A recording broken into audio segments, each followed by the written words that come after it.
그 여인은 오래 참았습니다. 정말 오래 말이지요. 하지만 그날 며느리의 한마디가 모든 걸 무너뜨렸습니다. 그 눈빛을 본 사람들은 아, 오늘 무언가 터지겠구나 했지요. 장독대 아래 숨겨진 진실은 무엇일까요? 대체 그 집안에는 무슨 일이 있었던 걸까요?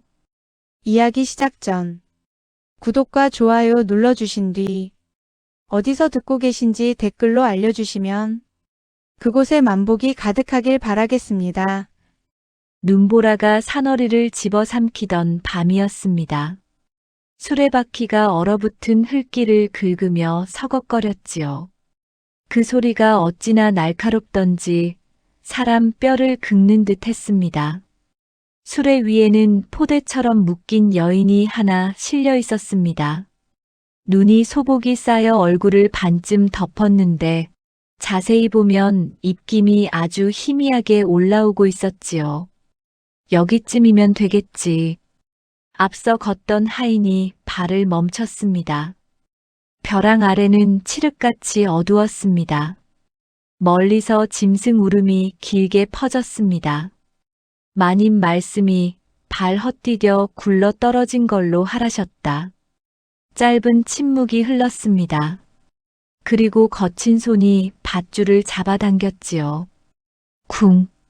여인의 몸이 눈 위로 내던져졌습니다. 등이 바위에 부딪히는 소리가 둔탁하게 울렸습니다. 그녀는 소리를 내지 않았습니다. 눈도 감은 채 그저 숨만 붙들고 있었지요. 수레는 곧 방향을 틀었습니다. 바퀴 소리가 점점 멀어졌습니다. 완전한 적막. 그제야 여인의 눈꺼풀이 아주 미세하게 떨렸습니다. 입술 사이로 하얀 김이 새어나왔습니다. 살아 있었습니다. 묶인 손목을 바위에 문질렀습니다. 피가 배어 나왔지만 멈추지 않았습니다. 지금 멈추면 정말 끝이니까요.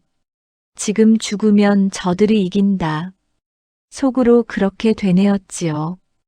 밧줄이 조금씩 풀렸습니다. 손이 풀리는 순간 눈물이 왈칵 쏟아질 뻔했습니다. 하지만 울 시간은 없었습니다. 그녀는 몸을 일으키려 했습니다. 허리 아래가 저릿했습니다. 며칠째 움직이지 못했던 다리였습니다. 사람들은 그녀를 반쯤 죽은 몸이라 했습니다. 바늘로 찔러도 모르는 여자. 끓는 물을 쏟아도 미동 없는 여자. 그러나 그건 병이 아니었습니다. 약이었지요. 그녀는 이를 악물고 무릎을 세웠습니다. 눈밭에 손자국이 깊게 찍혔습니다. 한 발, 또 한 발. 다리가 후들거렸습니다. 이내 그대로 무너졌습니다. 잠시 눈을 감았다가 다시 이를 악물고 일어났습니다. 칼바람이 뺨을 후려쳤습니다. 눈송이가 속눈썹에 얼어붙었습니다. 그때 멀리서 희미한 불빛이 보였습니다. 산 아래 작은 암자였습니다. 저기까지만 제발. 숨이 가빠졌습니다. 발가락 감각이 사라지는 게 느껴졌습니다. 그래도 걸었습니다. 죽은 사람처럼 버려졌지만 살아서 돌아갈 생각이었으니까요. 그 시각 산 아래 대갓집에서는 잔치 준비가 한창이었습니다. 등불이 줄지어 걸리고 고기 굽는 냄새가 담장을 넘어 퍼졌습니다. 상석에 앉은 시어머니는 느긋하게 차를 마시고 있었습니다. 이제 집안이 깨끗해졌구나.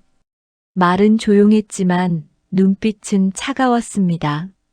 며느리는 기이한 병으로 죽었다고 소문이 났습니다. 반쯤 마비가 오는 괴상한 병이라 했지요.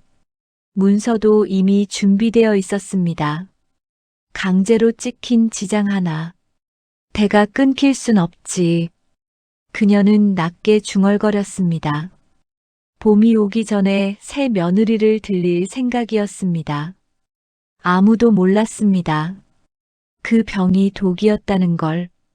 아무도 몰랐습니다. 그 여인이 아직 숨을 붙들고 있다는 걸. 암자 문이 세차게 두드려졌습니다.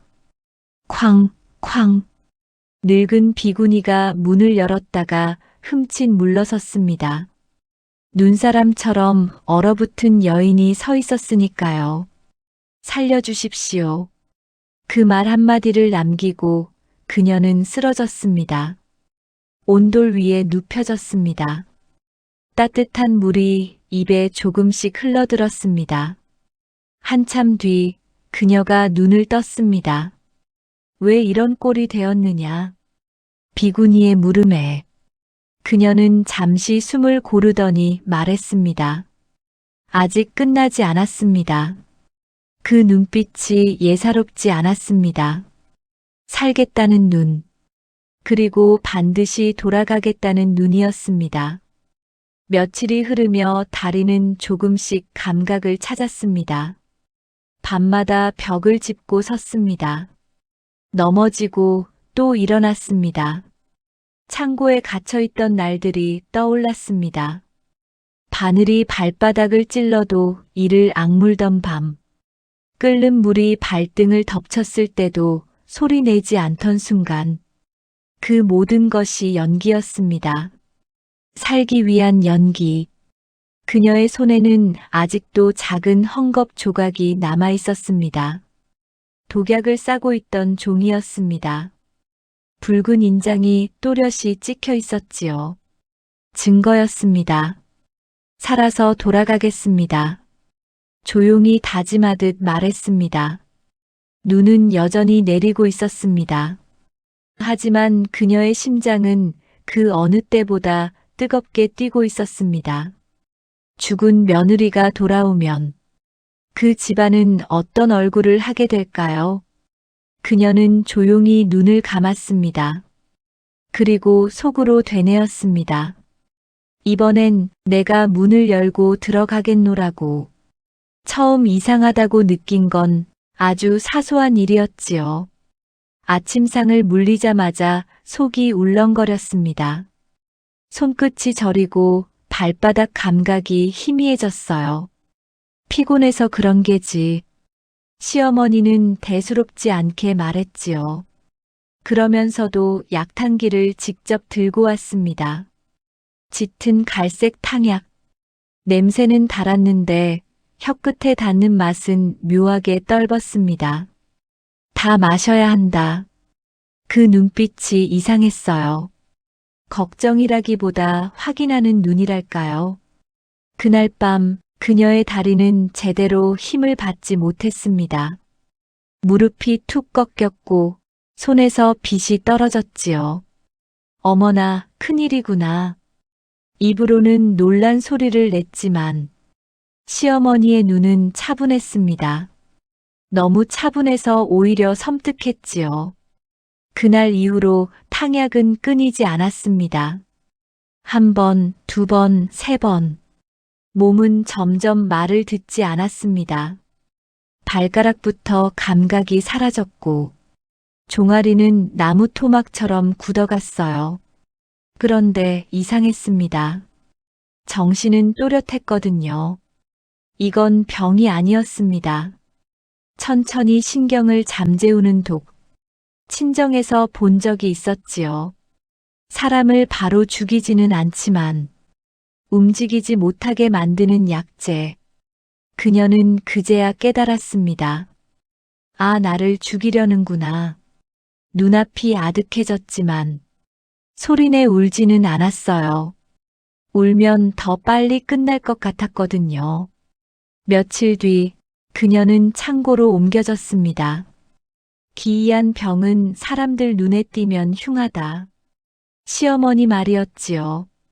창고 안은 눅눅했습니다. 쌀가마니 냄새와 곰팡이 냄새가 뒤섞여 코를 찔렀습니다. 문은 밖에서 잠겼습니다. 그녀는 그날 처음으로 이를 악물었습니다. 살아야 한다. 그게 전부였어요. 다음 날, 문이 열렸습니다. 하인 둘이 들어왔습니다. 마님이 확인하라셨다. 바늘이 발바닥을 찔렀습니다. 푹. 살을 뚫는 감촉이 느껴졌습니다. 느껴졌지만 그녀는 눈 하나 깜짝하지 않았습니다. 입술을 살짝 깨물었지요. 피 맛이 올라왔습니다. 역시 감각이 없나 봅니다. 하인이 중얼거렸습니다. 문이 다시 닫혔습니다. 그녀는 그제야 숨을 토해냈습니다. 발바닥에서 피가 또르르 흘렀습니다. 아파서가 아니라 살아있다는 증거라서 눈물이 났습니다. 며칠 뒤에는 더 잔혹했습니다. 끓는 물이 담긴 녹그릇. 혹시 거짓이면 큰일이니. 하인이 머뭇거리다. 결국 발등 위에 물을 부었습니다. 칙. 살 익는 냄새가 스쳤습니다. 숨이 턱 막혔습니다. 비명은 목구멍까지 올라왔다가 다시 내려갔습니다. 눈물만 조용히 흘렀습니다. 문 밖에서 시어머니 목소리가 들렸습니다. 어떠하더냐? 아무 반응이 없습니다. 잠시 정적. 그리고 낮은 웃음소리. 그 웃음이 그녀의 등을 얼음처럼 식게 만들었습니다. 그날 밤 남편이 창고 문 앞에 섰습니다. 술 냄새가 희미하게 풍겼습니다. 정말 아무것도 못 느끼는 게냐? 문틈 사이로 속삭임이 스며들었습니다. 그녀는 눈을 감았습니다. 남편의 목소리에는 두려움이 섞여 있었지요. 사랑이라기보다 일이 커질까 걱정하는 사람의 숨소리. 그 순간 마지막 기대가 스르르 무너졌습니다. 이 집에서 그녀 편은 없었습니다. 며칠 뒤 문서가 들어왔습니다. 혹시 모를 일에 대비해 두자. 시어머니는 그렇게 말했습니다. 재산 일부를 시댁에 넘긴다는 내용. 그녀의 손가락에 붉은 인주가 묻었습니다. 손은 움직이지 않는 척. 그러나 힘은 남아 있었습니다. 지금이 아니야. 지장을 찍었습니다. 겉으론 완전히 무너진 며느리. 속으론 시간을 버는 여자. 창고 안에서 그녀는 매일 밤 훈련했습니다. 벽을 짚고 섰습니다. 두 걸음 걷다 쓰러졌습니다. 이를 악물고 다시 일어났지요. 독은 신경을 마비시키지만 영원히 묶어두진 못합니다. 조금씩, 아주 조금씩 감각이 돌아오고 있었습니다. 그녀는 알았습니다. 이 집이 안심하는 순간이 자신의 기회라는 걸. 그리고 어느 날 문 밖에서 이런 말이 들렸습니다. 이제 며느리 장례는 조용히 치르고 봄이 오면 새색시를 들이셔야지요. 봄. 그 단어가 귀를 때렸습니다. 아직 겨울은 끝나지 않았습니다. 그런데 벌써 다음 며느리를 들릴 생각이라니요. 그녀의 눈빛이 달라졌습니다. 죽은 사람으로 묻히기엔 억울함이 너무 컸습니다. 그날 밤 창고 작은 창틈으로 달빛이 들어왔습니다. 그녀는 조용히 일어났습니다. 다리가 휘청였지만 이번엔 넘어지지 않았습니다. 창고 벽에 기대어 천천히, 아주 천천히 숨을 골랐습니다. 이제 곧 기회가 올 겁니다. 그리고 그날이 오면 죽은 줄 알았던 며느리가 문을 열고 들어가겠지요. 그 집안의 얼굴이 어떻게 변할지 생각만 해도 심장이 세게 뛰었습니다. 창고 문이 열리던 날은 생각보다 빨리 왔습니다. 이제 옮기거라. 짧은 명령이었지요. 장례를 치를 모양이었습니다. 하인 둘이 들어와 그녀를 들것에 눕혔습니다.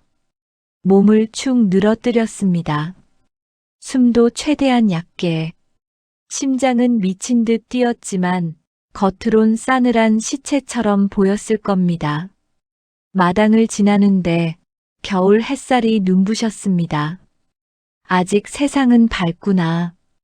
그 생각이 이상하게도 힘이 됐습니다. 들것은 뒤뜰로 향했습니다. 관이 준비되어 있었지요. 얇은 나무판에서 송진 냄새가 났습니다. 불쌍하긴 하네. 하인 하나가 중얼거렸습니다. 말이 병이지. 다른 하인이 말끝을 흐렸습니다. 그녀의 귀는 또렷했습니다. 그래, 너희도 다 아는구나. 그 순간 마음이 더 단단해졌습니다. 관에 눕혀지는 순간 그녀는 결심했습니다. 지금이다. 손가락이 미세하게 움직였습니다. 나무판을 밀었습니다. 툭. 작은 소리였지만 하인은 들었습니다. 관뚜껑이 흔들렸습니다. 그녀는 눈을 떴습니다. 눈과 눈이 마주쳤습니다. 하인의 얼굴이 하얗게 질렸습니다. 귀신이다. 그 틈을 놓치지 않았습니다. 관을 밀치고 몸을 굴렸습니다. 다리가 아직 완전하진 않았지만 도망칠 힘은 있었습니다. 마당을 가로질러 달렸습니다. 누군가 비명을 질렀고 누군가는 얼어붙었습니다. 그 혼란 속에서 그녀는 담을 넘었습니다. 숨이 턱까지 차올랐습니다. 그러나 오래 달릴 수는 없었습니다. 독 기운이 아직 남아 있었지요. 뒷산으로 몸을 숨겼습니다. 눈밭에 쓰러지듯 엎드렸습니다. 붙잡아라. 멀리서 외침이 들렸습니다.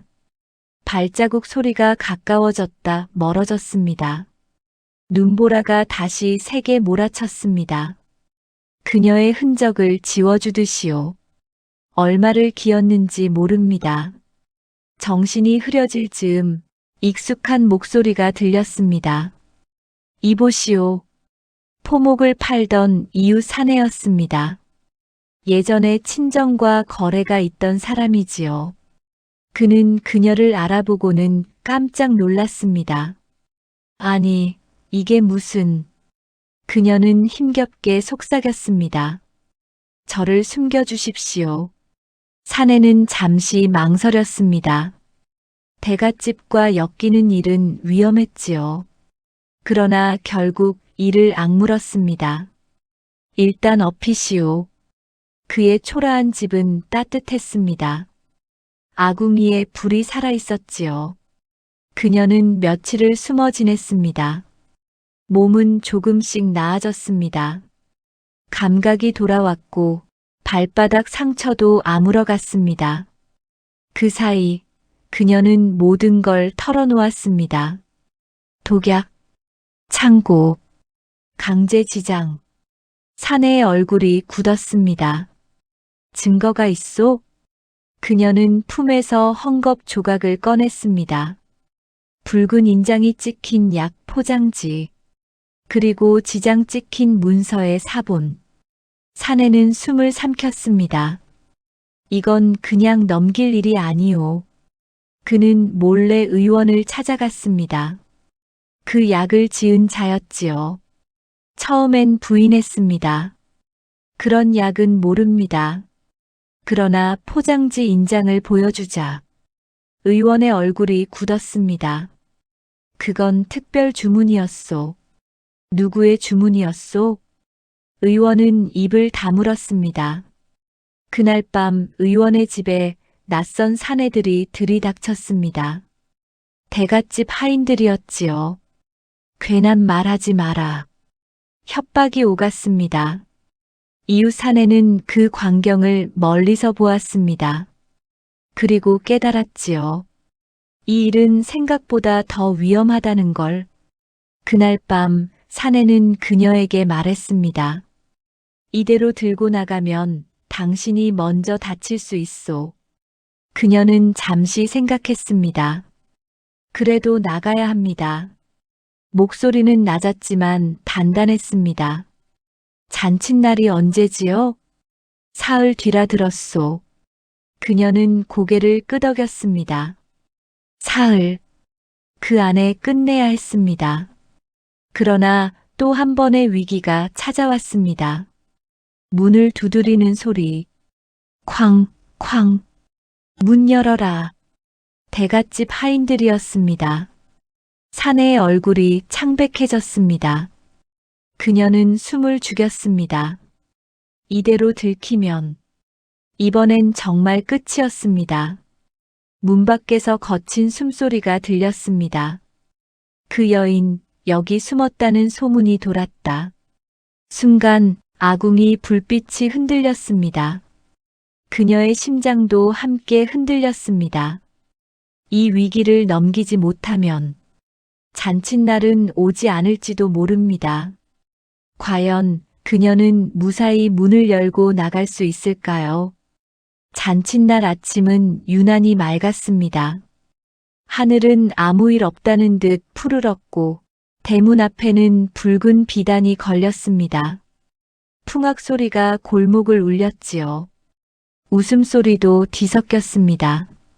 새색시 복이 집안에 가득하길. 누군가 덕담을 건넸고 시어머니는 점잖게 웃으며 고개를 끄덕였습니다. 아무 일도 없었다는 얼굴. 며느리 하나 잃은 집이라 보기 어려울 만큼 태연했지요. 마당 한가운데 커다란 상이 놓였습니다. 손님들이 둘러앉았습니다. 술이 돌고 고기가 익어가고 집안은 떠들썩했습니다. 그때였습니다. 대문이 천천히 열렸습니다. 기익. 낡은 문이 바닥을 긁는 소리가 묘하게 길었습니다. 몇몇이 고개를 돌렸습니다. 그리고 그대로 굳어버렸지요. 문 앞에 선 여인. 창백한 얼굴. 흰 옷자락. 며칠 전 장례를 치렀다던 그 며느리였습니다. 술잔 하나가 손에서 떨어졌습니다. 딸그랑. 마당이 순식간에 조용해졌습니다. 바람 소리만 들렸습니다. 시어머니의 입가가 굳었습니다. 누구냐? 떨리는 목소리. 여인은 천천히 걸어 들어왔습니다. 다리는 아직 완전하지 않았지만 한 걸음 한 걸음 또렷했습니다. 저를 모르시겠습니까? 낮은 목소리였지만 마당 끝까지 또렷이 울렸습니다. 죽은 줄 아셨겠지요. 웅성거림이 번졌습니다. 귀신이냐? 살아있단 말이냐? 남편은 자리에서 벌떡 일어났습니다. 얼굴이 하얗게 질렸습니다. 그녀는 남편을 잠시 바라보았습니다. 당신도 몰랐습니까? 짧은 침묵. 남편은 시선을 피했습니다. 그 한순간에 모든 게 드러났지요. 시어머니가 소리쳤습니다. 잡아라. 하지만 아무도 선뜻 나서지 못했습니다. 귀신을 붙잡을 용기는 없었으니까요. 그녀는 품에서 천천히 헝겊 조각을 꺼냈습니다. 붉은 인장이 찍힌 약 포장지. 이 약 기억하시겠지요? 의원이 마당 한쪽에서 움찔했습니다. 그는 이미 와 있었습니다. 새 며느리의 건강을 봐준다며 초대받았지요. 이 약을 누가 주문했습니까? 마당의 시선이 의원에게 쏠렸습니다. 의원은 입을 다물었습니다. 그녀가 한 발 다가섰습니다. 창고에서 저를 시험하던 날 바늘도 끓는 물도 다 느꼈습니다. 숨죽인 소리. 그러나 참았습니다. 시어머니의 얼굴이 일그러졌습니다. 헛소리 마라. 그녀는 이번엔 문서를 꺼냈습니다. 이 문서 제 손으로 찍은 지장입니다. 하지만 그날 제 손은 멀쩡했습니다.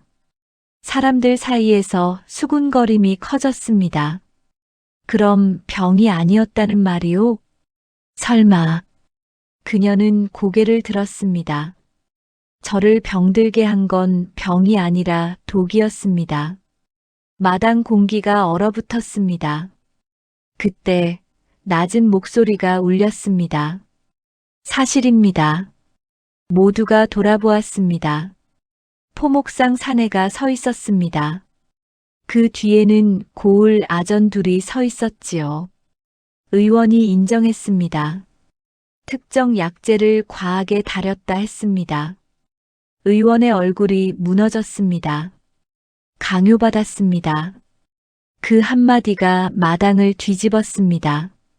시어머니가 비틀거렸습니다. 거짓이다. 다 모함이야. 그러나 이미 늦었습니다. 아전이 앞으로 나섰습니다. 고을 수령의 명으로 조사하겠다. 잔치상 위 고기 냄새가 갑자기 역하게 느껴졌습니다. 웃음소리로 가득하던 마당이 순식간에 신문장이 되었습니다. 그녀는 마지막으로 시어머니를 바라보았습니다. 왜 그러셨습니까? 짧은 질문. 시어머니의 눈이 흔들렸습니다. 대가 끊길까 두려웠다. 작은 속삭임. 내가 아이를 못 낳을까봐. 그 말에 마당이 더 조용해졌습니다. 그녀는 한숨처럼 말했습니다. 그래서 죽이셨습니까? 아무도 대답하지 못했습니다. 아전이 시어머니의 팔을 붙들었습니다. 의원도 함께 끌려나갔습니다. 남편은 그 자리에 서 있었습니다. 움직이지 못한 채 그녀는 남편 곁을 지나며 말했습니다. 저는 살고 싶었습니다. 그 말 한마디가 칼보다 깊게 박혔습니다. 풍악은 멈췄고 잔칫날은 그렇게 끝났습니다. 그러나 끝이 아니었습니다. 이제 남은 건 응보와 선택이었습니다. 그녀는 이 집을 떠날까요? 아니면 남아 모든 걸 되돌릴까요? 잔칫날 이후 그 집안은 한동안 문을 굳게 닫았습니다. 고을 수령의 조사가 시작되었지요. 의원은 약재를 과하게 다린 사실을 인정했습니다. 처방을 지시한 이가 누구인지도 밝혔고요. 시어머니는 처음엔 끝까지 부인했습니다. 하지만 증거가 차곡차곡 쌓였습니다. 약 포장지의 인장, 창고에서 나온 타다 남은 약재, 하인들의 증언.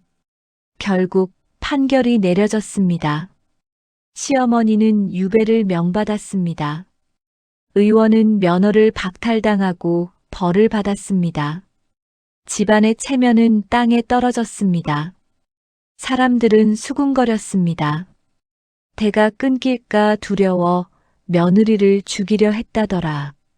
세상에 그런 일이. 하지만 시간이 지나자 수군거림도 점점 잦아들었습니다. 세상은 늘 그렇지요. 큰일도 오래 붙들고 있지 않습니다. 그녀는 그 집에 남지 않았습니다. 남편은 붙잡으려 했습니다. 내가 막지 못했다, 미안하다. 그 말이 늦었다는 걸 그도 알고 있었을 겁니다. 그녀는 조용히 고개를 저었습니다. 그날 창고 문 앞에서 당신은 알고도 돌아섰지요. 남편은 아무 말도 하지 못했습니다. 사랑이란 위급한 순간에 드러나는 법이니까요. 그녀는 작은 보따리 하나만 챙겼습니다. 친정에서 가져왔던 바느질 도구와 낡은 비녀 하나. 재산 일부는 돌려받았지만 그보다 중요한 건 따로 있었습니다. 숨. 그리고 두 다리. 산 아래 작은 마을에 자리를 잡았습니다. 처음엔 사람들이 힐끔거렸습니다. 소문은 이미 퍼져 있었으니까요. 그러나 그녀는 고개 숙이지 않았습니다. 낮에는 바느질을 했습니다. 밤에는 등잔불 아래에서 손을 놀렸습니다. 한 땀 한 땀. 상처도 그렇게 아물어갔습니다. 발바닥에는 아직도 희미한 흉터가 남아 있었습니다. 끓는 물에 데인 자국도 사라지지 않았지요. 하지만 그녀는 그 흉터를 감추지 않았습니다. 살아있다는 표식이니 괜찮습니다. 누가 그렇게 말하느냐 묻는다면 그녀는 웃으며 대답하곤 했습니다. 봄이 왔습니다. 눈이 녹고 마당에 연두빛이 스며들었습니다. 그녀는 암자를 다시 찾았습니다. 자신을 살려준 비구니에게 인사를 드리기 위해서였지요. 이제 괜찮으냐? 비구니의 물음에 그녀는 잠시 생각했습니다. 완전히 괜찮다고 말할 수는 없었습니다. 하지만 분명한 건 하나였습니다. 두려움에 떨던 그 밤과는 다른 얼굴로 서 있다는 것. 예, 이제는 제 발로 걷습니다. 그 한마디에 비구니가 고개를 끄덕였습니다. 세월은 천천히 흘렀습니다. 그녀의 바느질 솜씨는 점점 알려졌습니다. 아이 옷을 지어달라는 부탁도 늘었습니다. 아이를 낳은 여인들이 웃으며 말했습니다. 복 받으실 겁니다. 그 말에 그녀는 잠시 하늘을 보았습니다. 예전 같으면 가슴이 저렸을지도 모릅니다. 하지만 이제는 아니었습니다. 아이의 유무로 사람이 완성되는 건 아니라는 걸 몸으로 배웠으니까요. 어느 날 옛집에서 소식이 들려왔습니다. 남편이 병으로 쓰러졌다는 이야기였습니다. 그녀는 잠시 눈을 감았습니다. 가야 할까 말아야 할까? 한참을 생각한 끝에 결국 가지 않았습니다. 원망이 남아서가 아니었습니다. 그저 이미 끝난 인연이라 여겼기 때문이지요. 마음이 미워서가 아니라 정리되었기 때문이었습니다. 그녀는 다시 바느질을 시작했습니다. 창밖에 봄바람이 불었습니다. 등잔불이 살짝 흔들렸습니다. 손끝이 부드럽게 움직였습니다. 문득 그 눈보라 치던 밤이 떠올랐습니다. 눈 속에 버려졌던 순간, 관 속에서 눈을 떴던 순간, 그 모든 시간이 지금의 자신을 만들었습니다. 만약 그날 포기했다면 지금의 숨도 없었겠지요. 그녀는 조용히 중얼거렸습니다. 살아있길 잘했다. 아무도 듣지 못했지만 그 한마디면 충분했습니다. 세상은 여전히 차갑습니다. 사람 마음도 때로는 매섭지요. 하지만 끝까지 숨을 붙들고 있으면 반드시 문 하나쯤은 열립니다. 눈보라는 지나가고 봄은 결국 옵니다. 다만 눈은 녹아도 그 위를 걸어온 발자국은 사람 가슴에 오래 남는 법이지요. 인생사 살아낸 사람이 이기는 법 아니겠습니까? 이야기 재밌으셨나요? 다음 편에도 더 좋은 영상 올릴 수 있도록 구독과 좋아요 눌러주세요.